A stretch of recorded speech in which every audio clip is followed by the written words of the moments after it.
നിങ്ങൾക്കറിയോ നബി സല്ലല്ലാഹു അലൈഹി വസല്ലം തങ്ങൾ ജനിച്ചതെപ്പോഴാണ്? റബീഉൽ അവ്വൽ 12-ന്. റസൂലുള്ളാഹി വഫാത്തായതെപ്പോഴാണ്?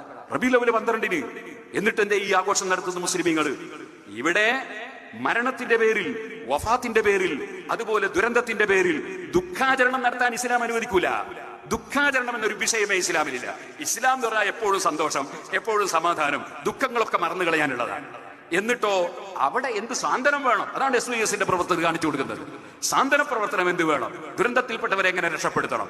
അവിടെ സജീവമായി നമ്മൾ മുന്നേറണം, അവർക്ക് സഹായം നൽകുന്നതിൽ മുന്നേറണം. അതേസമയത്ത് അതും പറഞ്ഞ് ഇങ്ങനെ ദുഃഖിച്ചിരുന്നിട്ട് ഇനി നബിദിനാഘോഷം വേണ്ട, അങ്ങനെയൊന്നും ആരും പറയണ്ട. നബിദിനാഘോഷം നടത്തുന്നവര് അത് നബിദിനാഘോഷം നടത്തട്ടെ, ആഘോഷങ്ങളൊന്നും നിർത്തിവെക്കേണ്ട ആവശ്യമൊന്നുമില്ല. അതേ സമയത്ത് സഹായിക്കേണ്ടവരെ സഹായിക്കണം, സഹായിക്കേണ്ടവരെ സഹായിക്കണം. അത് മറ്റൊരു കാര്യമാണ്. നല്ല ബുദ്ധിയും ബോധവും ചിന്തയും പ്രത്യേകിച്ചും മുസ്ലിം പണ്ഡിതന്മാർക്കും വേണം. സർവ്വ മഹല്ല് ജമാഅത്തിന്റെ കമ്മിറ്റിയുടെ ആളുകൾക്കും ഉണ്ടാകണം.